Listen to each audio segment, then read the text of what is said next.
नमस्कार, news night के एक और विशेष अंक में आप सभी दर्शकों का बहुत बहुत स्वागत है। मैं हूं असीम मिश्रा और जैसा कि आपने देखा आज दिन भर की 5वें चरण का जो चुनाव है, लोकसभा चुनाव, वो आज शांतिपूर्वक संपन्न हो गया।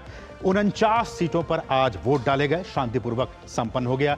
इससे जुड़ी जो तमाम खबरें हैं वो आज हम आपको बताएंगे और साथ ही साथ प्रधानमंत्री ने ओडिशा में और साथ ही साथ बंगाल में चुनावी जनसभा को संबोधित किया। क्या कुछ कहा इस सभा में, ये हम आपको बताएंगे। और साथ ही साथ एक अच्छी खबर ये कि भारत के जो बैंक्स हैं, चाहे वो सार्वजनिक क्षेत्र के बैंक हो या फिर प्राइवेट सेक्टर के बैंक्स, इनकी जो आर्थिक स्थिति है, जो आर्थिक सेहत है, वो काफी अच्छी हुई है। इस पर करेंगे विशेष चर्चा कि किस तरह से जो भारतीय इकोनॉमी है वो लगातार मजबूत होती जा रही है। और साथ ही साथ पूरे देश में और खासकर उत्तर भारत की बात की जाए, पश्चिम भारत की बात की जाए, जबरदस्त गर्मी यहां पे पड़ रही है, लू चल रही है। इस पर भी होगी बातचीत, इस पर दिखाएंगे आपको रिपोर्ट। लेकिन शुरुआत करना चाहेंगे सबसे पहले हेडलाइंस के साथ। 5वें चरण में 49 लोकसभा और ओडिशा की 35 विधानसभा सीटों पर हुआ मतदान। आम से लेकर खास वर्ग के लोगों ने बढ़ चढ़कर लिया लोकतंत्र के महापर्व में हिस्सा। ओडिशा, बंगाल में गरजे पीएम मोदी। पुरी में भव्य रोड शो के बाद ढेंकानाल और कटक में पीएम मोदी ने कहा, बीजेडी शासनकाल में केवल माफियाओं को मिला बढ़ावा। झारग्राम में पीएम ने कहा, कांग्रेस की मुस्लिम लीगी सोच हुई बेनकाब। ममता बनर्जी के कार्तिक महाराज, भारत सेवाश्रम संघ और रामकृष्ण मिशन पर बयान को लेकर सियासी तूफान। जलपाईगुड़ी में आश्रम पर हमले को लेकर रामकृष्ण मिशन आश्रम ने दर्ज कराई शिकायत। पीएम ने कहा, वोट बैंक को खुश करने के लिए हद पार कर रही है टीएमसी। पीएम मोदी की डीडी न्यूज के साथ एक्सक्लूसिव बातचीत। कहा, शासन चलाने के लिए संविधान की सबसे बड़ा धर्म ग्रंथ। कांग्रेस की चारों पीढ़ियों ने संविधान का किया अपमान। तेजी से मजबूत हो रही है भारतीय अर्थव्यवस्था। इंडिया रेटिंग्स एंड रिसर्च के मुताबिक मार्च तिमाही में देश की जीडीपी वृद्धि दर रह सकती है 6.7%। पहली बार बैंकिंग क्षेत्र का शुद्ध लाभ 3 लाख करोड़ रुपए के पार। और ईरानी राष्ट्रपति के हेलीकॉप्टर हादसे में निधन के बाद नए अंतरिम राष्ट्रपति की नियुक्ति। मोहम्मद मुखबिर संभालेंगे देश की कमान। हादसे में मृत विदेश मंत्री की जगह नियुक्त हुए अली बाकरी। रईसी के निधन पर भारत में कल एक दिन का राजकीय शोक।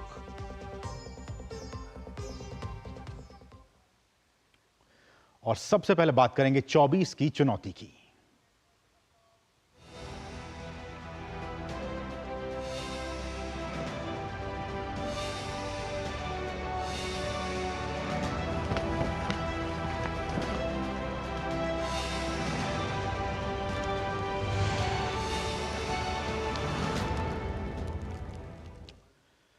लोकसभा चुनाव के 5वें चरण का मतदान आज संपन्न हो चुका है और लोगों ने बढ़ चढ़कर अपने मताधिकार का इस्तेमाल किया।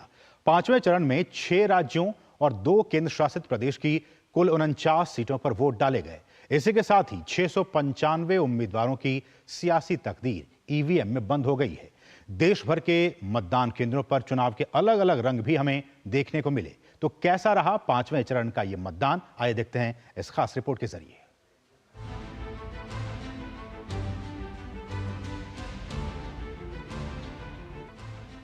5वें चरण में लद्दाख और बारामूला समेत देश के अलग अलग हिस्सों में लोकतंत्र के महापर्व को लेकर गजब का उत्साह देखने को मिला। 6 राज्यों और 2 केंद्र शासित प्रदेशों की 49 सीटों पर मतदाताओं ने वोटिंग में बढ़ चढ़कर हिस्सा लिया। सुबह से ही मतदान केंद्रों पर लंबी लंबी कतारें देखने को मिली। पहली बार वोट डालने वाले युवाओं और महिलाओं में अलग ही उत्साह नजर आया। युवाओं के साथ बुजुर्ग मतदाता भी सेल्फी लेकर दूसरे मतदाताओं का उत्साह बढ़ाते नजर आए। बहुत इंटरेस्टिंग था। मतलब आज तक हमने सिर्फ किताबों में पढ़ा था कि वोट की प्रोसेस ऐसी होती है, बट पहली बार खुद से वोट देकर बहुत अच्छा लगा है। इसी चरण में जम्मू कश्मीर की बारामूला लोकसभा सीट के लिए भी रिकॉर्ड वोटिंग हुई। अनुच्छेद 370 हटने के बाद लोकतंत्र के इस महोत्सव में कश्मीर के लोगों ने बढ़ चढ़कर हिस्सा लिया। इस दौरान बारामूला, कुपवाड़ा, बांदीपुरा और बडगाम के ज्यादातर मतदान केंद्रों पर लोगों की भारी भीड़ देखने को मिली। युवाओं के साथ साथ लोकतंत्र के इस महापर्व में कश्मीरी महिलाओं ने भी बड़ी संख्या में हिस्सा लिया। जमहूरी निज़ाम जो है इसी बुनियाद पर ही खड़ा है और इसी बुनियाद से चलता है। अगर हम इस किस्म के एक्शन नहीं होंगे या इस किस्म का प्रोसीजर नहीं होगा तो जमहूरी निज़ाम नहीं होगा, उसे हम कहेंगे डिक्टेटरशिप है। वहीं केंद्र शासित प्रदेश बनने के बाद लद्दाख में हुए पहले संसदीय चुनाव में भी लोगों में खासा उत्साह नजर आया। लेह और कारगिल में मतदान केंद्रों पर मतदाताओं की भारी भीड़ देखने को मिली। वहीं देश भर में मतदान केंद्रों पर चुनाव के अलग अलग रंग नजर आए। बलांगीर लोकसभा क्षेत्र में आने वाले पटनागढ़ के मतदान केंद्र में 1 फुट 6 इंच लंबी 47 वर्षीय विनीता सेठ ने अपना वोट डाला। हर मतदान केंद्र पर दिव्यांग और बुजुर्ग मतदाताओं के लिए विशेष व्यवस्था नजर आई। व्यवस्था अच्छी थी, फोटो खींचे, हमको बड़ी प्रसन्नता है क्योंकि मैं पहला वोट डालती टीचर थी, मैं रिटायर्ड हो गई हूँ।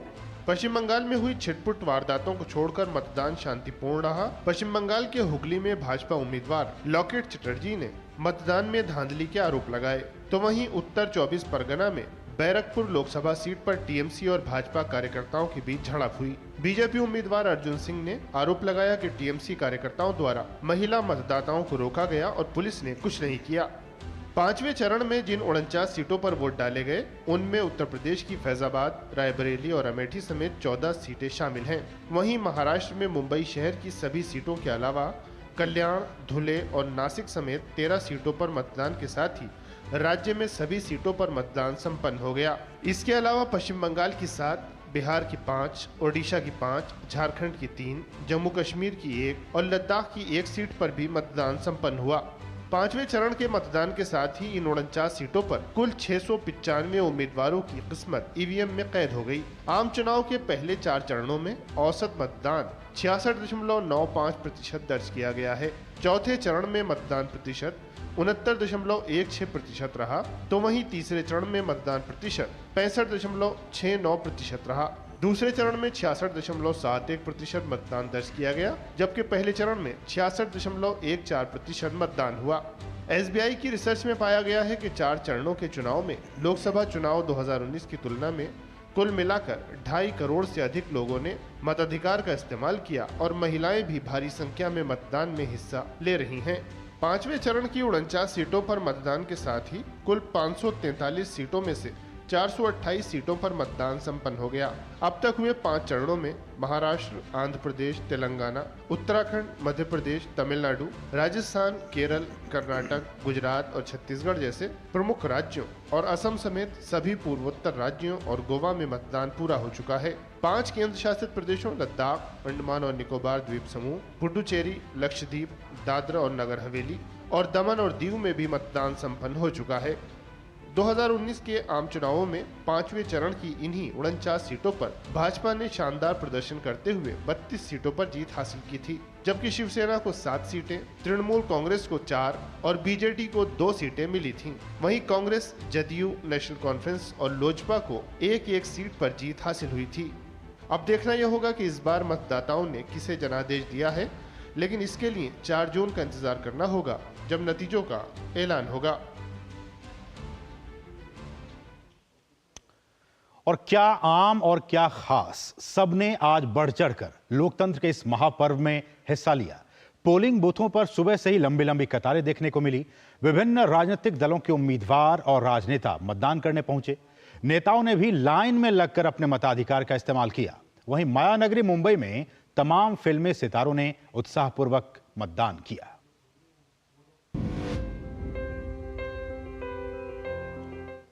सात चरणों में हो रहे लोकसभा चुनाव के 5वें चरण के मतदान में आम लोगों के साथ साथ तमाम दिग्गजों ने भी वोट डाले। रक्षा मंत्री राजनाथ सिंह और बसपा प्रमुख मायावती ने लखनऊ में मतदान किया। वहीं केंद्रीय मंत्री साध्वी निरंजन ज्योति ने हमीरपुर के एक मतदान केंद्र पर वोटिंग की। रायबरेली लोकसभा सीट से बीजेपी उम्मीदवार दिनेश प्रताप सिंह ने मतदान किया। अमेठी में भाजपा उम्मीदवार और केंद्रीय मंत्री स्मृति ईरानी ने वोट डाला। जनसत्ता दल लोकतंत्र के नेता रघुराज प्रताप सिंह राजा भैया ने प्रतापगढ़ के एक मतदान केंद्र पर मतदान किया। महाराष्ट्र के मुख्यमंत्री एकनाथ शिंदे ने ठाणे में एक मतदान केंद्र पर अपना वोट डाला, तो वहीं केंद्रीय मंत्री और मुंबई उत्तर लोकसभा सीट से भाजपा उम्मीदवार पीयूष गोयल ने मुंबई के एक मतदान केंद्र पर मतदान किया। इसके साथ ही शिवसेना उद्धव गुट के प्रमुख उद्धव ठाकरे और उनके विधायक पुत्र आदित्य ठाकरे ने भी मुंबई में अपने मताधिकार का प्रयोग किया। एमएनएस प्रमुख राज ठाकरे उनके परिवार के सदस्यों ने मुंबई के एक मतदान केंद्र पर वोट डाला। केंद्रीय मंत्री और उजियारपुर लोकसभा सीट से भाजपा के उम्मीदवार नित्यानंद राय ने भी मतदान किया। झारखंड की कोडरमा सीट से केंद्रीय मंत्री और भाजपा उम्मीदवार अन्नपूर्णा देवी ने मतदान किया। 5वें चरण में मायानगरी मुंबई की सभी 6 लोकसभा सीटों पर वोटिंग हुई। यहां तमाम फिल्मी सितारों और उद्योगपतियों ने अपने मताधिकार का प्रयोग किया। अभिनेता धर्मेंद्र, संजय दत्त, अनिल कपूर, गोविंदा, ऋतिक रोशन, इमरान हाशमी, अनुपम खेर, मनोज बाजपेयी, नाना पाटेकर ने मतदान किया। वहीं अभिनेत्री हेमा मालिनी, शबाना आजमी, विद्या बालन, जानवी कपूर और दिव्या दत्ता ने भी उत्साह के साथ मुंबई में वोटिंग की। अभिनेता परेश रावल, राजकुमार राव, जयकी भगनानी, अभिनेत्री शिल्पा शेट्टी ने अपने परिवार के साथ वोट डाला, तो वहीं वरुण धवन ने भी अपने पिता डेविड धवन के साथ वोट डाला। संगीतकार विशाल डडलानी और भजन सम्राट अनूप जलोटा ने भी वोट डालकर लोकतंत्र के प्रति अपने कर्तव्य को निभाया। पूर्व भारतीय क्रिकेटर सचिन तेंदुलकर और उनके बेटे अर्जुन तेंदुलकर ने मुंबई के एक मतदान केंद्र पर अपना वोट डाला। उद्योगपति अनिल अंबानी ने भी मुंबई के एक मतदान केंद्र पर अपना वोट डाला। इसके अलावा कई दिग्गज हस्तियों ने अपने मताधिकार का इस्तेमाल किया। प्रसार भारती के अध्यक्ष नवनीत सहगल ने अपने परिवार के साथ लखनऊ के एक मतदान केंद्र पर वोट डाला।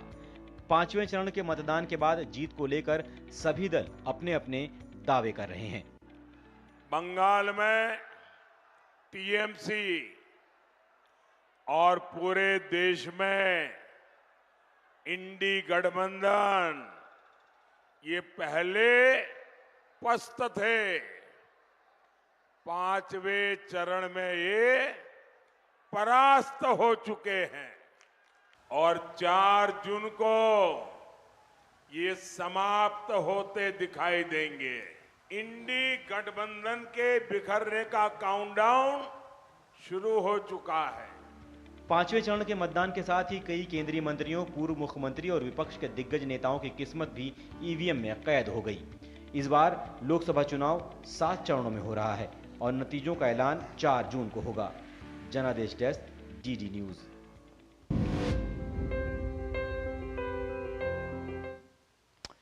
और वहीं पश्चिम बंगाल के झाड़ग्राम में एक विशाल जनसभा को संबोधित करते हुए पीएम मोदी ने कांग्रेस और टीएमसी को जमकर घेरा।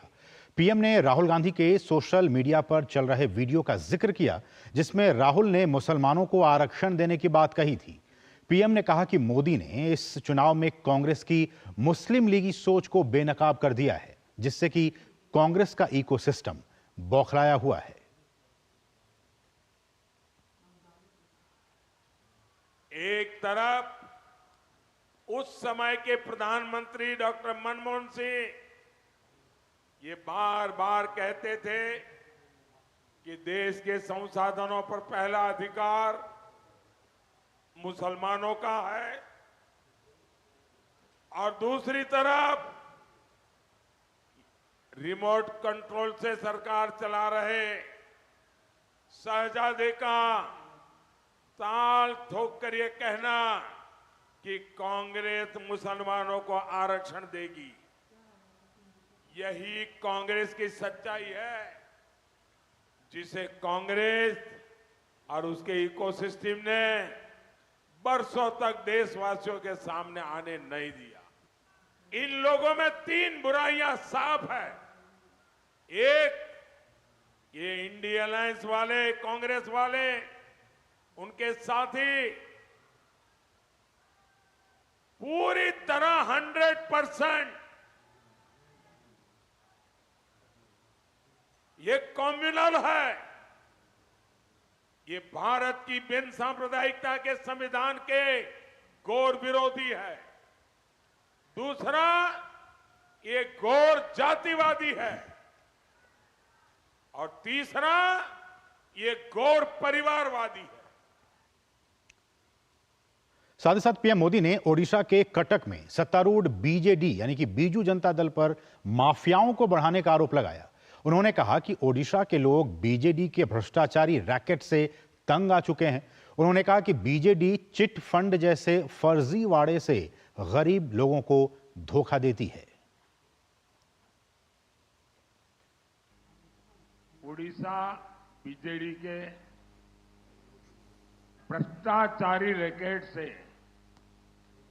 यहां के लोग तंग आ गया है। जो बीजेडी चिट फंड जैसे फर्जीवाड़े से गरीब लोगों को धोखा देती है, वो बीजेडी ने उड़ीसा को क्या दिया?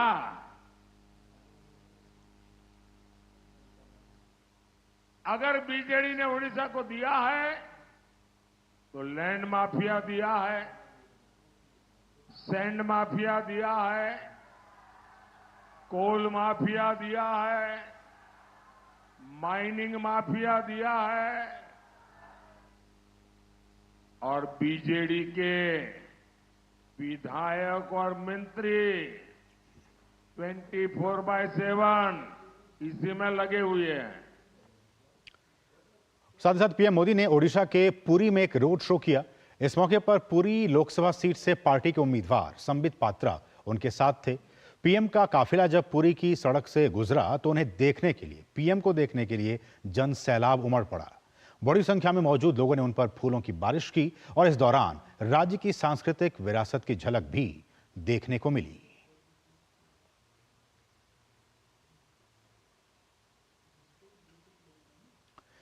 और पीएम मोदी ने प्रभु जगन्नाथ की नगरी पुरी में डीडी न्यूज के साथ, आपके अपने चैनल डीडी न्यूज के साथ आज एक्सक्लूसिव बातचीत की है।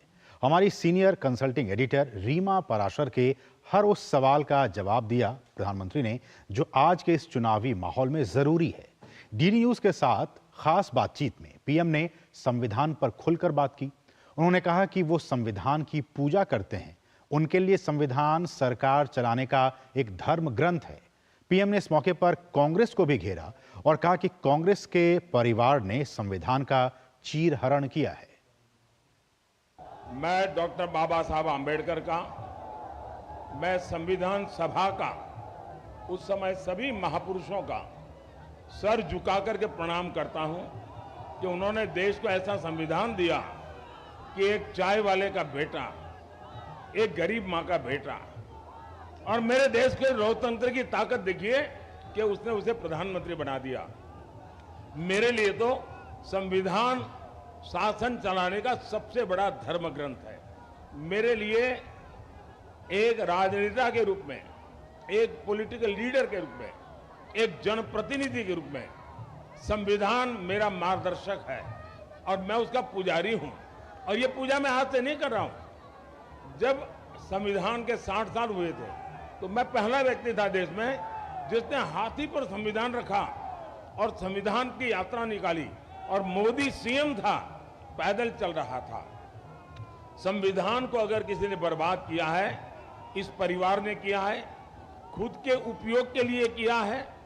सबसे पहले जब पंडित नेहरू जी प्रधानमंत्री बने, कुछ ही वर्षों में उन्होंने संविधान में परिवर्तन करके फ्रीडम ऑफ स्पीच को रिस्ट्रिक्ट करने का काम किया।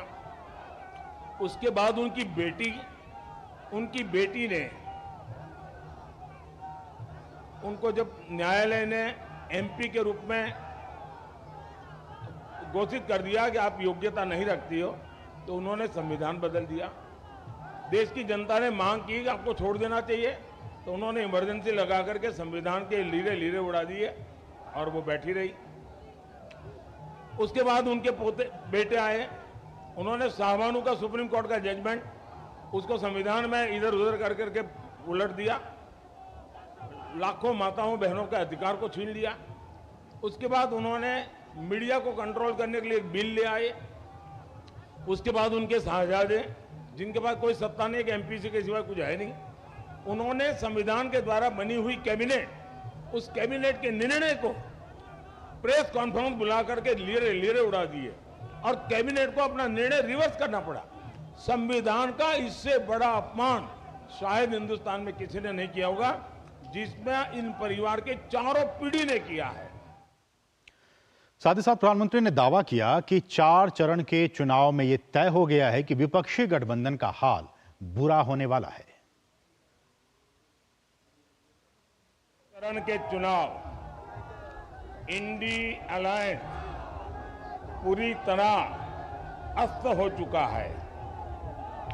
अब जो चरण शुरू हुए हैं वो हमें 400 पार जाने की मजबूती दे रहे हैं। आज भी मैं मतदाताओं से कहूंगा, भारी मतदान करें, जी भर करके मतदान करें, देश के लिए मतदान करें। और यहां रुकें एक बहुत ही छोटे से ब्रेक के लिए। आप देखते रहिए डीडी न्यूज। जिन्होंने यूज किया है वो जानते हैं असली हींग का स्वाद। MDH सुपर हींग, शुद्धता का असली तड़का। MDH। हर घर पाइप से पहुंचाएंगे सस्ती गैस, ये है मोदी की गारंटी।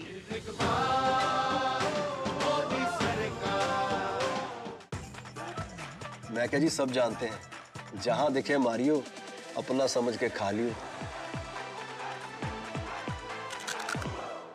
स्वाद से सबको दीवाना कर दे, दीवाना कर दे। पता का चाय, गजब का स्वाद। सर, आप किस एज में रिटायर हुए थे? 39। सोच रहा था काश मेरी भी रिटायर्ड लाइफ आप जैसी हो। उसके लिए मैदान में उतरना पड़ेगा। उतरूंगा ना सर। अरे भाई यहाँ नहीं, म्यूचुअल फंड्स के मैदान में। Mutual funds? हर महीने इन्वेस्ट करो, फ्यूचर की तैयारी करो। करोड़ों लोग इन्वेस्ट कर रहे हैं और देश के साथ आगे बढ़ रहे हैं। सही है सर। तो आ जाओ मैदान में। म्यूचुअल फंड निवेश बाजार जोखिमों के अधीन है। योजना से जुड़े सभी दस्तावेजों को ध्यान से पढ़ें। बात जब पीढ़ियों के लिए बनने वाले घर की हो तो जिम्मेदारी बड़ी हो जाती है। गैलेंट समझता है ये जिम्मेदारी। अब डबल एम रिब्स के साथ गैलेंट एडवांस TMT रीबार, निर्माण का रियल हीरो। नई वॉशिंग मशीन। अच्छा है। क्या हुआ? अरे शॉपिंग पे 2000 का कैशबैक मिला है, बस QR कोड स्कैन करना है। अच्छी धुलाई होगी, है ना? बैंक अकाउंट की पैसे रिसीव करते समय QR कोड स्कैन, पिन या OTP की जरूरत नहीं पड़ती। वो सिर्फ पेमेंट के लिए चाहिए होती है। इसलिए अनजान कोड या लिंक से सावधान रहिए और नुकसान से बचिए। बच गए धुलाई से। ये नई धुलाई। RBI कहता है कि जानकार बनिए, सतर्क रहिए। कार तो काफी डैमेज हो गई। नो प्रॉब्लम, मैंने पॉलिसी बाजार को बुला लिया। सर, कार का रिपेयर और क्लेम सेटलमेंट सब हम संभाल लेंगे। इतनी जल्दी? काफी महंगा कार इंश्योरेंस लिया होगा। काफी सेव किया पॉलिसी बाजार से। पॉलिसी बाजार पे कार इंश्योरेंस कंपेयर करके 8000 रुपए तक बचाओ। पाव भाजी को फेवरेट बनाता है MDH पाव भाजी मसाला। MDH पाव भाजी मसाला। MDH बनाए पाव भाजी लाजवाब। MDH। और ब्रेक के बाद आपका फिर से स्वागत है। बढ़ेंगे खबरों में आगे। हिंदू धार्मिक संगठनों के खिलाफ ममता बनर्जी के विवादित बयानों के बाद पश्चिम बंगाल का राजनीतिक पारा एकदम से चढ़ गया है। PM मोदी ने आज एक बार फिर ममता बनर्जी पर हमला बोला। झारग्राम की जनसभा में PM ने कहा कि ममता बनर्जी खुलेआम धमकी दे रही है और TMC के गुंडे हिंदू धार्मिक स्थलों में तोड़फोड़ कर रहे हैं। PM ने कहा कि हमारे संतों का ये अपमान बंगाल कभी सहन नहीं करेगा।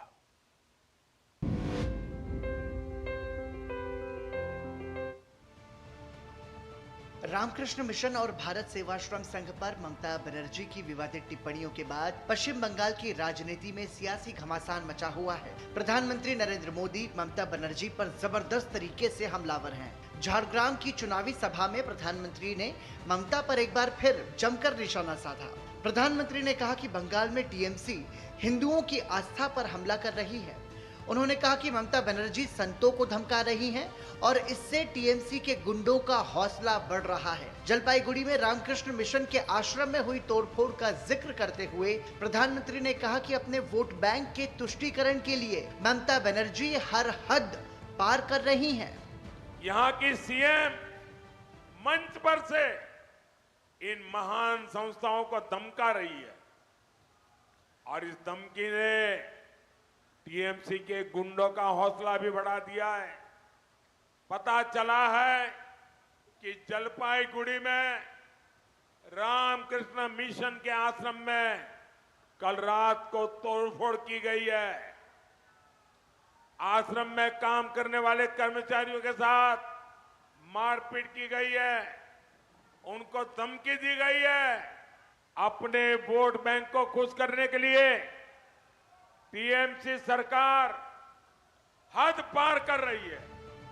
जलपाईगुड़ी में आश्रम पर हमले को लेकर रामकृष्ण मिशन आश्रम ने शिकायत दर्ज कराई है। वहीं विवादित टिप्पणी के लिए भारत सेवाश्रम संघ से जुड़े संत कार्तिक महाराज ने ममता बनर्जी को कानूनी नोटिस भेजा है। इस बीच भाजपा नेता अमित मालवीय ने ममता बनर्जी का एक और वीडियो साझा करते हुए कहा है कि ममता बनर्जी ने हिंदू संतों के खिलाफ अपना हमला जारी रखा है और इससे पता चलता है कि उन्होंने पश्चिम बंगाल में जन समर्थन खो दिया है। मालवीय ने कहा कि ममता बनर्जी ने बिना किसी सबूत के एक बार फिर भारत सेवाश्रम संघ के कार्तिक महाराज पर हमला किया और उन्हें हाल ही के मुर्शिदाबाद में रामनवमी के दौरान हुए दंगों से जोड़ा है। दरअसल ममता बनर्जी ने आरामबाग की चुनावी सभा में कुछ भिक्षुओं पर भाजपा के लिए काम करने का आरोप लगाया था। ममता ने कहा था कि रामकृष्ण मिशन और भारत सेवाश्रम संघ के कुछ भिक्षु दिल्ली में भाजपा नेताओं के प्रभाव में काम कर रहे हैं। ममता के इसी बयान के बाद से पश्चिम बंगाल की राजनीति गर्मा गई है। भारत सेवाश्रम संघ के अनुयायियों और दूसरे हिंदू संगठनों ने ममता बनर्जी के बयान के विरोध में पश्चिम बंगाल में विरोध प्रदर्शन किया। हालांकि विवाद बढ़ने के बाद ममता बनर्जी ने सफाई दी है। ममता ने कहा है कि वो किसी संस्था के खिलाफ नहीं हैं, लेकिन राजनीति में शामिल होने के लिए एक या दो लोगों की आलोचना उन्होंने की है। पश्चिम बंगाल में हिंदुओं की आस्था से बार बार हो रहा खिलवाड़ साफ तौर पर बताता है कि धर्मनिरपेक्षता की दुहाई देने वाली ममता बनर्जी राज्य में तुष्टीकरण की राजनीति कर रही है।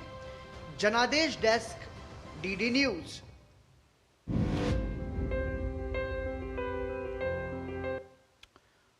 और आगे बढ़ने से पहले एक बहुत ही छोटे से ब्रेक के लिए आप देखते रहिए DD news.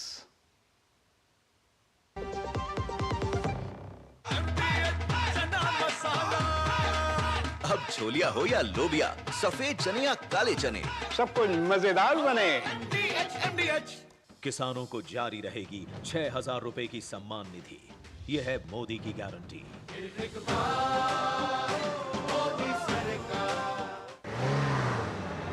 Curious about this place? Scan this QR code before I take it off with my Seat tires.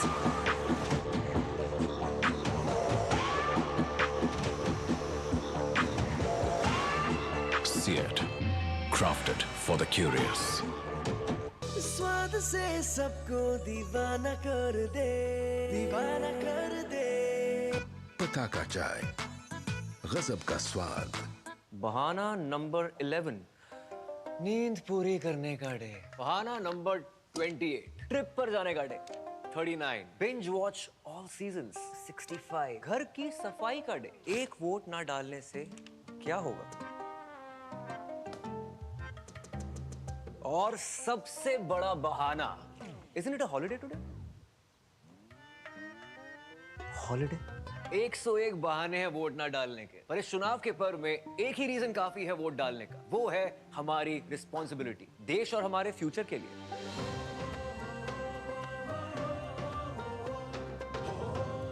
तो चलो सब मिलकर मनाते हैं इस चुनाव के पर्व को गर्व के साथ। काफी टैलेंटेड है आपकी बेटी।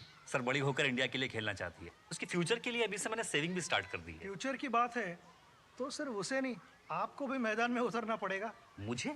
इनका मतलब है म्यूचुअल फंड्स के मैदान में। सिर्फ सेविंग्स नहीं, हर महीने म्यूचुअल फंड्स में भी इन्वेस्ट कीजिए। वरना आपकी बेटी तो बड़ी होगी, पर उसके लिए सेव किए हुए पैसे शायद उतने ही रह जाएंगे। सही है सर। म्यूचुअल फंड निवेश बाजार जोखिमों के अधीन है। योजना से जुड़े सभी दस्तावेजों को ध्यान से पढ़ें। आधे बाउल दही में 4 चम्मच MDH चटनी पुदीना मसाला डाला, स्टर करो, पुदीना चटनी तैयार। MDH चटनी पुदीना मसाला।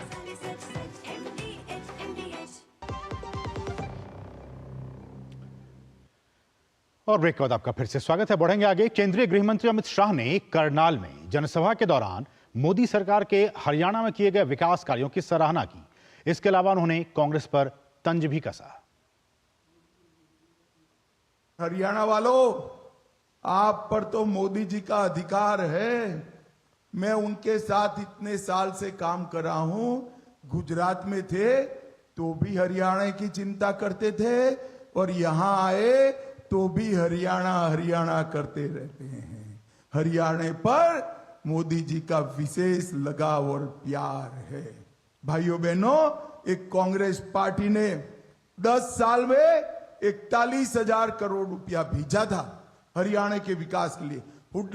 हुड्डा बाबू जवाब देना जरा मेरी बात का। सिर्फ 41,000 करोड़ 41,000, और मोदी जी ने 2,70,000 करोड़ रुपया हरियाणा के विकास के लिए दिया। और भाजपा के राष्ट्रीय अध्यक्ष जेपी नड्डा ने नई दिल्ली लोकसभा सीट से भाजपा के उम्मीदवार बांसुरी स्वराज के समर्थन में एक रोड शो किया। इस दौरान दिल्ली भाजपा अध्यक्ष वीरेंद्र सचदेवा भी उनके साथ मौजूद थे। जेपी नड्डा ने अरविंद केजरीवाल पर स्वार्थ के लिए हर तरह का समझौता करने का आरोप लगाया। मैं भ्रष्टाचार नहीं करूंगा, जेल गए, भ्रष्टाचार में संलिप्त है। मैं पार्टी नहीं बनाऊंगा, पार्टी बनाई। मैं चुनाव नहीं लड़ूंगा, चुनाव लड़े। मैं कांग्रेस से समझौता नहीं करूंगा, समझौता किया। मैं महिलाओं का सम्मान करूंगा, अपने घर में महिलाओं को पिटवा दिया। ये बेनकाब हुई पार्टी है, और इनका 4 दिन का चुप रहना इस बात को बताता है, देश की जनता और दिल्ली की जनता जान गई है कि यह महिला सम्मान के मान पर इनके कितने मन में आदर है, और इसीलिए इनको लॉक स्टॉक एंड बैरल लोग छुट्टी करना चाहते हैं, और भारतीय जनता पार्टी आगे चुनाव जीत रही है। उत्तर प्रदेश के मुख्यमंत्री योगी आदित्यनाथ ने दिल्ली के मयूर विहार में एक चुनावी रैली को संबोधित किया। उन्होंने कहा कि बीजेपी विकास और विरासत के जिस राजनीति को लेकर 2014 में आगे चली थी, आज उसका परिणाम हम सबके सामने है। आज पूरी दुनिया में भारत का मान और सम्मान बढ़ा है।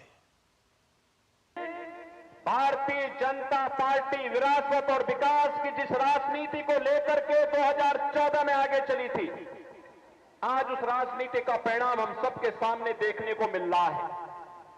हमने 10 वर्ष का नरेंद्र मोदी जी के कार्यकाल को देखा है। इन 10 वर्षों में बदलते हुए भारत को हमने देखा है। एक भारत श्रेष्ठ भारत के रूप में आज उभरा है। दुनिया के अंदर भारत का सम्मान बढ़ा है। भारत की सीमा सुरक्षित हुई है। आतंकवाद और नक्सलवाद की समस्या का समाधान हुआ है। बहनों और भाइयों, अब तो कहीं जोर से कहीं पटाखा फट जाए तो सबसे पहले पाकिस्तान सफाई देता है कि मेरा हाथ नहीं है। क्यों? प्रधानमंत्री का पटना पहुंचने पर जोरदार स्वागत किया गया है। आइए आपको दिखाते हैं इसकी कुछ बहुत ही खास झलकियां। प्रधानमंत्री इस वक्त बिहार में हैं, बिहार की राजधानी पटना में हैं, और जब वो पटना पहुंचे तो उनका बहुत ही भव्य तरीके से स्वागत किया गया। आप देख सकते हैं इन तस्वीरों में कि किस तरह से वहां पे प्रधानमंत्री की एक झलक पाने के लिए राजधानी पटना की ये तस्वीरें।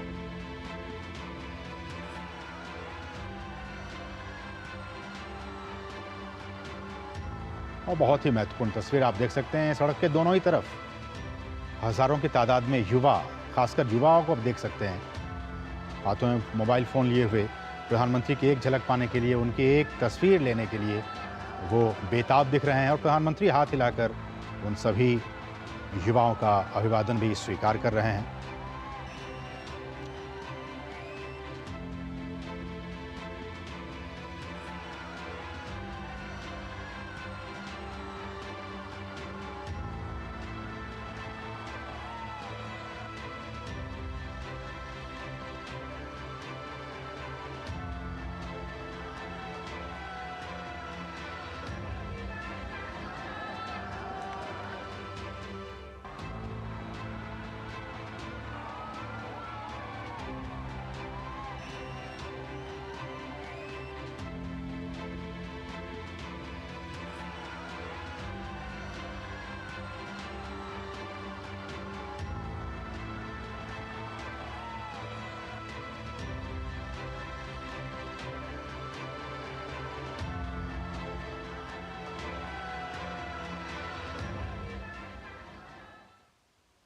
तो प्रधानमंत्री का भव्य स्वागत पटना पहुंचने पर।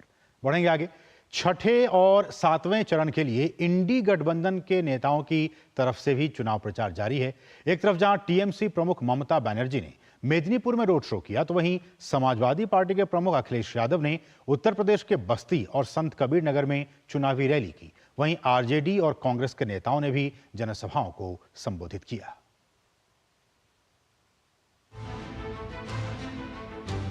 लोकसभा चुनाव के छठे और सातवें चरण का प्रचार जोरों पर है। इस कड़ी में पश्चिम बंगाल की मुख्यमंत्री और टीएमसी प्रमुख ममता बनर्जी ने अपने उम्मीदवार के समर्थन में मेदिनीपुर में रोड शो किया। वहीं समाजवादी पार्टी के प्रमुख अखिलेश यादव ने उत्तर प्रदेश के बस्ती और संत कबीर नगर में चुनावी रैलियां की। उन्होंने इंडी गठबंधन की जीत का दावा करते हुए भाजपा पर निशाना साधा।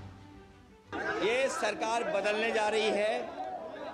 10 साल सरकार ने किसान, नौजवान और व्यापारी के साथ भेदभाव किया है और ये चुनाव संविधान बचाने का है। पटना में आरजेडी नेता तेजस्वी यादव ने भाजपा पर निशाना साधते हुए कहा कि अब जनता उनको हटाना चाहती है। 10 साल का हिसाब न गिनाए, प्रधानमंत्री ने कौन सी चिंता की है देश की जिसको उन्होंने सुधारा। पढ़ाई, दवाई, कमाई, सिंचाई के बारे में नहीं बोलते, महंगाई, बेरोजगारी, गरीबी के बारे में नहीं बोलते। दिल्ली कांग्रेस अध्यक्ष देवेंद्र यादव ने विश्वास जताया कि 4 जून को विपक्षी गठबंधन की सरकार बनेगी।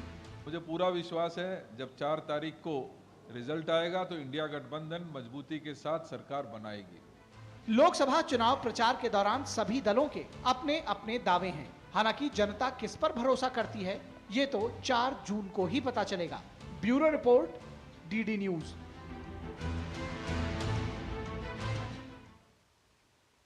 तो ये थी बात और खबरें 24 की चुनौती की।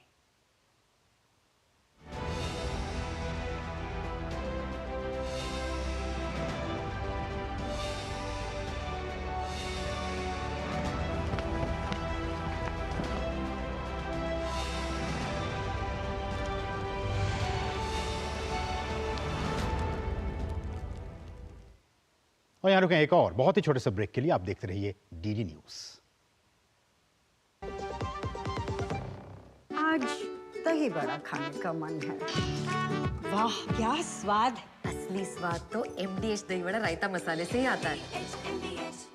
70 साल से अधिक आयु के सभी वरिष्ठ नागरिकों को 5 लाख रुपए का मुफ्त इलाज। ये है मोदी की गारंटी।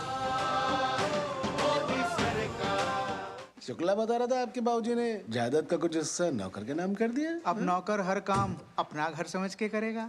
समरकूल जो हर दिल करे कबूल। बात जब पीढ़ियों के लिए बनने वाले घर की हो तो जिम्मेदारी बड़ी हो जाती है। गैलेंट समझता है ये जिम्मेदारी। अब डबल एम रिब्स के साथ गैलेंट एडवांस टीएमटी रीबार, निर्माण का रियल हीरो। गोल्डी छोले मसाले, जहाँ जाए रिश्ते बनाए। जहाँ जाए रिश्ते बनाए, गोल्डी मसाले। Delivery boy has picked your order. अरे भाई पता है भूख लगी है। 30 मिनट का मैसेज नोटिफिकेशन आया था ना। मैसेज के सारे थोड़ी बैठ सकते हैं। कल आपने कुछ शेयर्स बेचे थे ना? हाँ, तो चेक किया? मैसेज आया तो था। सिर्फ मैसेज काफी नहीं है। आप शेयर मार्केट में कोई भी ट्रांजैक्शन करते हैं ना तो स्टॉक एक्सचेंज से आए एसएमएस या ईमेल को अपने डीमैट अकाउंट और बैंक स्टेटमेंट के साथ भी टैली कीजिए। बेटा भूख में ना दिमाग बंद हो जाता है। सोच कर, समझ कर, इन्वेस्ट कर। और ब्रेक के बाद आपका फिर से स्वागत है। बढ़ेंगे खबरों आगे। एक अच्छी खबर भारत की इकोनॉमी के लिए, भारत की अर्थव्यवस्था के लिए कि वित्त वर्ष 2024 में बैंकिंग क्षेत्र का जो नेट प्रॉफिट है, जो शुद्ध लाभ है, वो 3 लाख करोड़ रुपए के पार हो गया है। वित्त मंत्री निर्मला सीतारमण ने ये जानकारी सोशल मीडिया प्लेटफॉर्म एक्स पर साझा की। एक्स पर पोस्ट करते हुए वित्त मंत्री ने कहा कि नरेंद्र मोदी सरकार ने 1 दशक तक कामकाज में व्यावसायिकता सुनिश्चित की। इस दौरान कोई राजनीतिक हस्तक्षेप नहीं किया गया और इसका परिणाम बैंकिंग सेक्टर की सफलता के रूप में हम सबके सामने है। और वहीं पीएम मोदी ने सोशल मीडिया प्लेटफॉर्म पर बैंकिंग क्षेत्र का शुद्ध लाभ 3 लाख करोड़ के पार करने को उल्लेखनीय बताया है। पीएम ने एक्स पर लिखा कि पिछले 10 सालों में पहली बार भारत का बैंकिंग क्षेत्र 3 लाख करोड़ रुपए के पार हो गया है। हमारी सरकार के सत्ता में आने पर भारत के बैंक घाटे और उच्च नॉन परफॉर्मिंग एसेट्स यानी कि एनपीए से जूझ रहे थे। यूपीए के समय में गरीबों को परेशानियों का सामना करना पड़ रहा था। बैंकों के मजबूत होने से गरीबों, किसानों और एमएसएमई को ऋण आसानी से उपलब्ध हो सकेगा।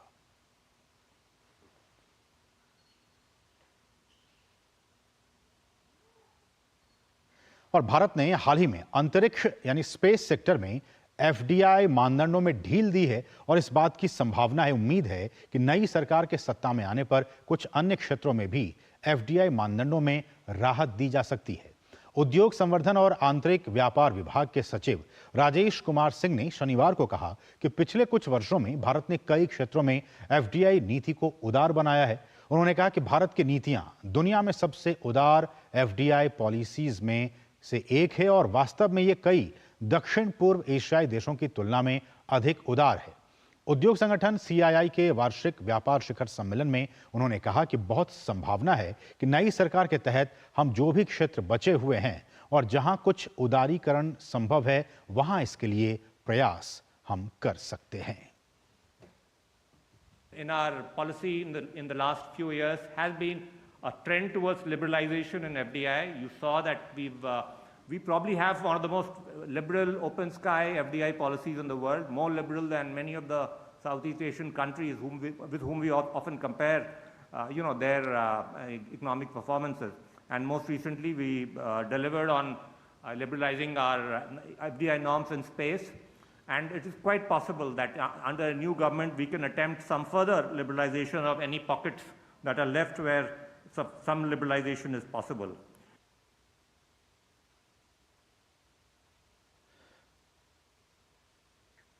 तो आज की जो सबसे बड़ी खबर है और जो सबसे अहम खबर है वो है इंडियन इकोनॉमी को लेकर, अर्थव्यवस्था को लेकर, और अर्थव्यवस्था में जो बैंकिंग सेक्टर है उसको लेकर हम कुछ ग्राफिक्स आपको दिखाएंगे और आप इस बात को बहुत ही गंभीरता से देखिए और हम जो कह रहे हैं उसको समझिए। ये देखिए, मजबूत होती भारतीय अर्थव्यवस्था जो हमने कहा है, और मुनाफे में बैंकिंग सेक्टर। जी हाँ, जो हमारा जो बैंकिंग सेक्टर है, चाहे वो सार्वजनिक क्षेत्र के बैंक जिसे हम सरकारी बैंक कहते हैं या फिर जो प्राइवेट सेक्टर्स के बैंक हैं, ये तमाम बैंक्स काफी मुनाफे में चल रहे हैं। इनका जो शुद्ध लाभ है वो काफी अच्छा खासा है, इसलिए हम कह रहे हैं मुनाफे में बैंकिंग सेक्टर का जो मुनाफा है वो पहली बार, जी हाँ, फर्स्ट टाइम 3 लाख करोड़ के पार चला गया है। ये शुद्ध लाभ जो है वो 3 लाख करोड़ के पार चला गया है। वित्त वर्ष 2024 में पहली बार यह शुद्ध मुनाफा 3 लाख करोड़ के पार गया है। इस वित्त वर्ष 2000 यानी कि 23-24 की बात की जा रही है, तो इसमें शुद्ध मुनाफा 3 लाख करोड़ के पार गया है। सूचीबद्ध जो सार्वजनिक और निजी क्षेत्र के जो बैंक हैं, इनका जो शुद्ध लाभ है वो बढ़ा है। जैसा कि हमने कहा कि चाहे वो पब्लिक सेक्टर के बैंक हो या फिर प्राइवेट सेक्टर के बैंक्स हो, इनका जो नेट प्रॉफिट है वो बढ़ा है, शुद्ध लाभ बढ़ा है।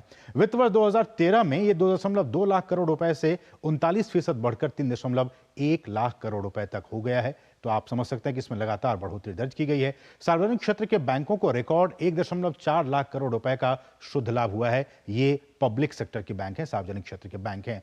एक साल पहले की अवधि की तुलना में इसमें 34% की बढ़ोतरी दर्ज की गई है। अगले पॉइंट्स पे चलते हैं। निजी क्षेत्र यानी कि प्राइवेट सेक्टर के बैंकों का जो शुद्ध लाभ है उसमें 42% बढ़कर लगभग 1.7 लाख करोड़ रुपए तक हो गया है। तो हमने कहा कि प्राइवेट हो या फिर निजी, सरकारी, दोनों में बढ़ोतरी हुई है। बैंकों ने मुनाफे के मामले में आईटी सेवाओं को भी पीछे छोड़ दिया, आईटी सेक्टर को भी पीछे छोड़ दिया है। तो इतना मुनाफा हुआ है बैंकिंग सेक्टर को। पिछले 3 साल में सार्वजनिक क्षेत्र के बैंकों का जो शुद्ध मुनाफा है उसमें 4 गुना से भी ज्यादा की वृद्धि दर्ज की गई है। यह भी बहुत ही महत्वपूर्ण पॉइंट्स है, आप इसको नोट कीजिए।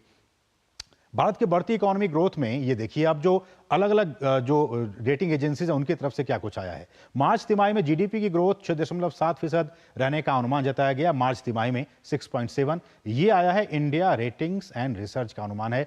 लगातार जो अलग अलग रेटिंग एजेंसीज हैं वो किस तरह से इकोनॉमी को देखते हैं उस पर हम नजर डाल रहे हैं। ग्लोबल रेटिंग एजेंसीज मूडीज की रिपोर्ट बीते दिनों आई थी। उसने क्या कहा था? उसने कहा था कि चालू वित्त वर्ष में ग्रोथ जो है वो 6.6% की तेजी से आगे बढ़ सकती है। ये मूडीज ने अपने रिपोर्ट में कहा था।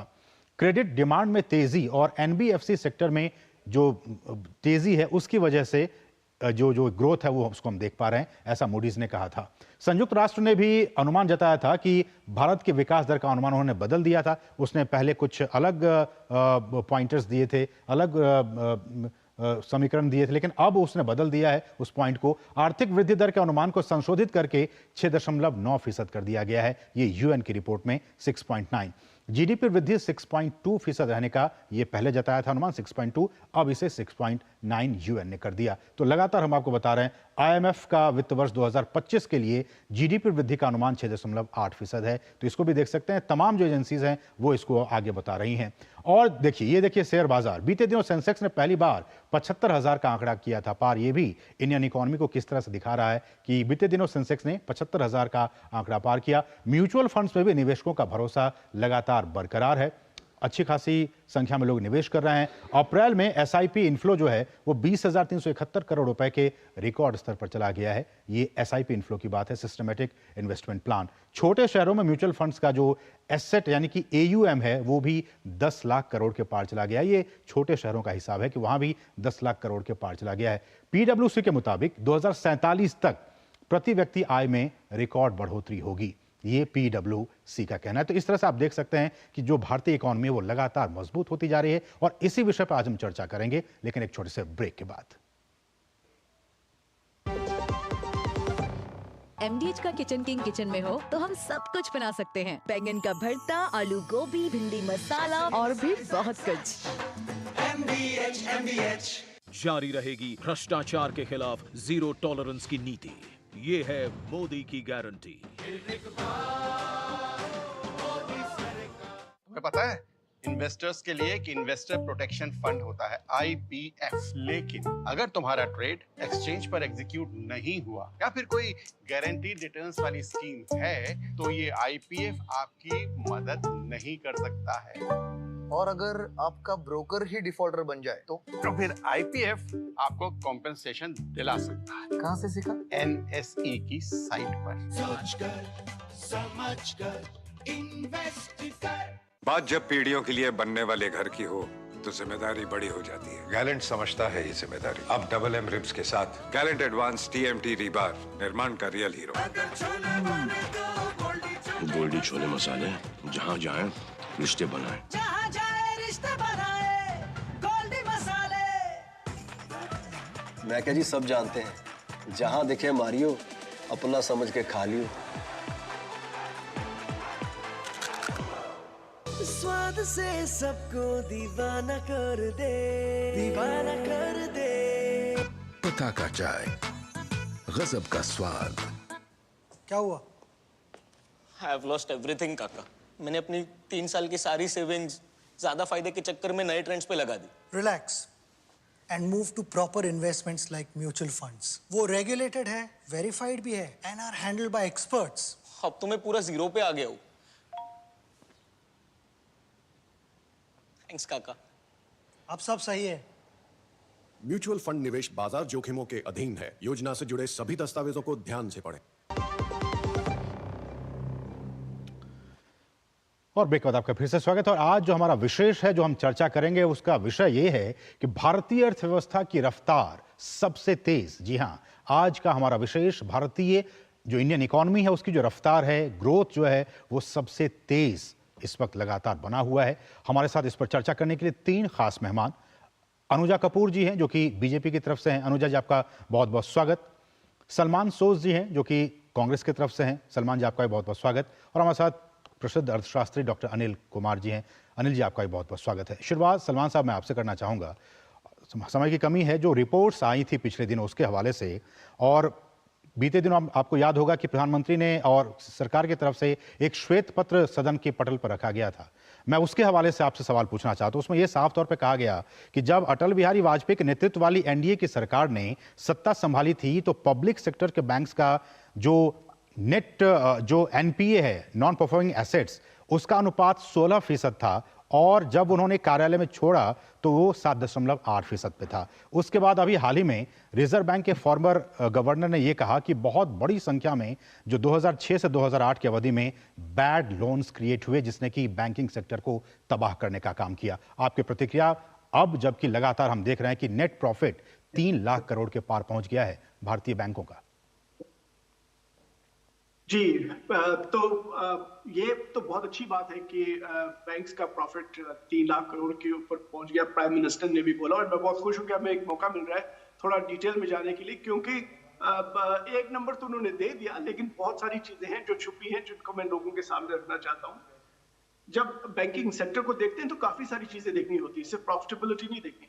तो आप जरा देखिए कि डिपॉजिट्स जैसे आप और मैं जिस तरह से डिपॉजिट सेविंग्स का डिपॉजिट जो होता है उसके लिए आजकल हिंदुस्तान की जो पर्सनल सेविंग्स है 50 साल में इतनी कम नहीं रही है पर्सनल सेविंग्स जितनी आज है। और जो डिपॉजिट रेट है जो बैंक्स में पैसा जाता है, अगर आप यूपीए में देखें तो 18% एनुअल ग्रोथ था और जो मोदी जी के टाइम में 10% एनुअल ग्रोथ है डिपॉजिट्स का, यानी कि लोग सेव कम कर रहे हैं। फिर आप देखेंगे दूसरी चीज होती है क्रेडिट ग्रोथ, जिसे लोगों को आप बोरो करने के लिए देते हैं पैसा। क्रेडिट ग्रोथ यूपीए के टाइम में जिससे इन्वेस्टमेंट होती है, यूपीए के टाइम में डबल थी मोदी जी के टाइम के मुकाबले में एवरेज एनुअल बेसिस पे। एनपीएस जिसकी आपने बात की जी, एनपीएस की बड़ी जबरदस्त बहुत इंपॉर्टेंट बात है, लोगों को समझ भी आता है, लेकिन मैं आपको सिर्फ ये बताऊं एनपीएस का, NPS as a percent of total assets, जितना बैंकिंग सेक्टर के एसेट्स है उसका जो एनपीएस का जो शेयर है वो कितना था। अगर आप यूपीए के शेड्यूल्ड कमर्शियल बैंक्स का देखेंगे 0.9%, जो मोदी जी के जो ये 9 साल उसमें 2.1%, यानी कि मोर देन डबल। एक मिनट बस फाइनल एक इस पे एक और बात बोलना चाहता हूं जो लोगों को समय की कमी है, संक्षेप में कि वहां मोदी जी के टाइम में, इस गवर्नमेंट के टाइम में तकरीबन 16 लाख करोड़ रुपए के लोन राइट ऑफ हो गए। ठीक है, मैं इस पे प्रतिक्रिया ले लेता हूं। हमारे साथ अनुजा जी हैं। फायदा आपको आया, घर पे बैठे जो लोग हैं उनको मिला, किसी को नहीं मिला। ठीक है अनुजा जी आप रिस्पॉन्ड करना चाहेंगी जो जिन पॉइंट्स को उन्होंने उठाया, रेखांकित किया है, उस पर आपकी प्रतिक्रिया। जी, जय श्री राम। मुझे लगता है मेरे भाई को ये भूल गए कि अभी तक यूपीए की गवर्नमेंट नहीं है, एनडीए की गवर्नमेंट है। और उसके अंदर मैं ये आपको बता दूं कि लोन्स की जहां पर आप बात कर रहे हैं और जहां पर अभी आपने सुना होगा कि मोदी जी ने कहा था कि गरीबों के अंदर मैंने पैसा बांट दिया है 17,000 करोड़, जिसको आप समझ लीजिए 1.25 लाख करोड़ में से 17,000 करोड़ ऑलरेडी लोगों को डीबीटी के थ्रू जा चुका है किसानों के अकाउंट्स के अंदर और बहुत स्कीम्स के थ्रू। तो एक तो ये आपको मैं खुशखबरी दे देती हूँ, शायद आपको इसके बारे में पता नहीं है। दूसरा फॉरेन एक्सचेंज के रिजर्व्स भी हैं, वो भी $6644.15 करोड़ के करीब, बिलियन के करीब वहां पर पहुंच चुके हैं। वो भी एक आपके लिए खुशखबरी है, क्योंकि मुझे लगता नहीं कि आप मोदी की गवर्नमेंट के बारे में इतना जानते हैं, क्योंकि आप अभी तक पुराने के काल में बैठे हुए हैं। और अगर रियल स्टेट कॉन्स्टिट्यूट्स के हम लोग देख लें तो उसमें भी 80% पर जो रियल स्टेट की वैल्यू है वो आज की डेट में क्या है, वो भी आपके लिए खुशखबरी है। और आपको बात बता दूं मैं कि जहां पर अगर हम देखें कि आपके कितने जो बात करते हैं आज तक के जो आरबीआई की जो गाइडलाइन है, पहले कभी हुआ थे कि गारंटी, आज गारंटी है आरबीआई की गाइडलाइन। आपको अगर आपको लोन चाहिए तो उसके पीछे गारंटी है, गारंटर आपको देना होगा और वो जो गारंटर है वो सिक्योरिटी के साथ है। आज आप जहां बात करते हैं वहां पे आप देखिए कि कितने एसेट्स को हम लोगों ने साथ में अटैच कर दिया है और आज जो अटैचमेंट है वो ही कितने करोड़ों में जा रही है। तो ये बैंकों का जो सेक्टर है उनको सिक्योर करने के लिए, जो आपके टाइम पर नहीं था, जो प्राइवेट के सेक्टर्स थे जो आपके टाइम पर नहीं थे, और पब्लिक सेक्टर को आज जहां पे खड़ा किया वो मोदी जी की गवर्नमेंट है। आपको कैसा लगता है कि जीडीपी कैसे आगे आ गया? जीडीपी आज कहां पे लेवल पर जाकर खड़ा है? तो आपको लगता है कि क्या जो एक आम मिडिल क्लास फैमिली है, क्या वो अपने पुअर स्टेटस से क्या ऊपर नहीं आई है? मिडिल क्लास फैमिली बहुत ऊपर आ चुकी है। ये सारा इसी चीज की तरफ पुश करता है। ठीक है प्रोफेसर अनिल, मैं आपसे टिप्पणी चाहूंगा कि जिस तरह से हमने देखा है गरीबी रेखा से 5 करोड़ लोग बाहर आए हैं और जिस बात का ये जिक्र कर रहे हैं कि सेविंग्स कम हुई है, लेकिन रिपोर्ट्स अभी आ रहे हैं आरबीआई के, उसमें कुछ और अलग कहानी है। एसबीआई की जो रिपोर्ट आई है उसमें कुछ अलग कहानी है। आपकी प्रतिक्रिया, और जिस तरह से बैंकिंग सेक्टर मजबूत हुआ, न सिर्फ प्राइवेट बल्कि जो पब्लिक सेक्टर के बैंक्स हैं उन दोनों को मिलाकर 3 लाख करोड़ के पार नेट प्रॉफिट पहुंचा है। देखिए, इसमें मैं 2 बात कहूंगा। सबसे पहली, आंकड़े कभी झूठ नहीं बोलते हैं, और दूसरा, ये आंकड़े न केवल भारतीय बैंकों ने जारी किए हैं बल्कि रिजर्व बैंक ऑफ इंडिया ने जारी किए हैं। दूसरी बात, अगर आपको उन आंकड़ों के ऊपर भी विश्वास नहीं है तो जितनी भी ये संस्थाएं हैं हमारे विश्व पटल पर, चाहे वो IMF हो या वर्ल्ड बैंक हो, सबने भारतीय अर्थव्यवस्था को न केवल सराहाया है बल्कि ये कहा है कि Indian economy is the only exception, the bright spot in the whole, जहां सब जगह मंदी का दौर है। ये तो बात हुई अर्थव्यवस्था की। जब हमारी अर्थव्यवस्था मजबूत होगी तो जाहिर बात है सभी क्षेत्रों में ये उसका इफेक्ट पड़ेगा। और बैंकिंग सेक्टर उसका अपवाद नहीं है। बैंकिंग सेक्टर ने इतिहास रचा है। पहली बार 3 लाख करोड़ से ज्यादा प्रॉफिट हमारे भारतीय बैंकों में आया है। सोच जी कह रहे थे कि खाली प्रॉफिट से हमें नहीं आंकना चाहिए, बिल्कुल ठीक बात है। हमने साथ साथ फाइनेंशियल इंक्लूजन पे काम किया है। सोचिए इस देश में जो वंचित लोग थे, 50 करोड़ लोगों को प्रधानमंत्री योजना के तहत नए अकाउंट खोले गए, और जो दूसरे मार्जिनलाइज सेक्शंस थे, मुद्रा योजना के तहत छोटे बड़े मध्यम लोन बांटे गए। आज समाज का हर वर्ग बैंकिंग क्षेत्र से जुड़ गया है। और जहां तक यूपीए राज की बात है, यूपीए राज में बहुत बड़ा स्कैम, आज अंतिम पायदान पे खड़ा व्यक्ति भी अनिल जी वो बैंकिंग सेक्टर से जुड़ा हुआ है। ये काम करके दिखाया गया है इस सरकार की तरफ से। देखिए कितनी कम हो गई है। जो अगर मैं 2016 से पहले की बात करूं, यही बैंकिंग क्षेत्र था जिसमें कि 80,000 करोड़ से ज्यादा का लॉस था। आज हमारे पास 3 लाख करोड़ से ज्यादा प्रॉफिट है। अनिल जी इस विषय पर हम कभी विस्तार से करेंगे चर्चा, क्योंकि ये बहुत ही महत्वपूर्ण विषय और समय की कमी है, इसलिए आप सभी तीनों मेहमानों का बहुत बहुत शुक्रिया। प्रोफेसर अनिल, अनुजा कपूर जी और सलमान सोह साहब, आप तीनों ही मेहमानों का बहुत बहुत शुक्रिया इस चर्चा में हिस्सा लेने के लिए। बढ़ेंगे आगे कुछ अंतर्राष्ट्रीय खबरें। ईरानी राष्ट्रपति के हेलीकॉप्टर हादसे में निधन के बाद नए अंतरिम राष्ट्रपति की नियुक्ति हो गई है। अब मोहम्मद मोखबेर देश की कमान संभालेंगे। हादसे में मृत विदेश मंत्री की जगह अली बाकरी की नियुक्ति हुई है। रईसी के निधन पर भारत में मंगलवार को 1 दिन के राजकीय शोक की घोषणा की गई है।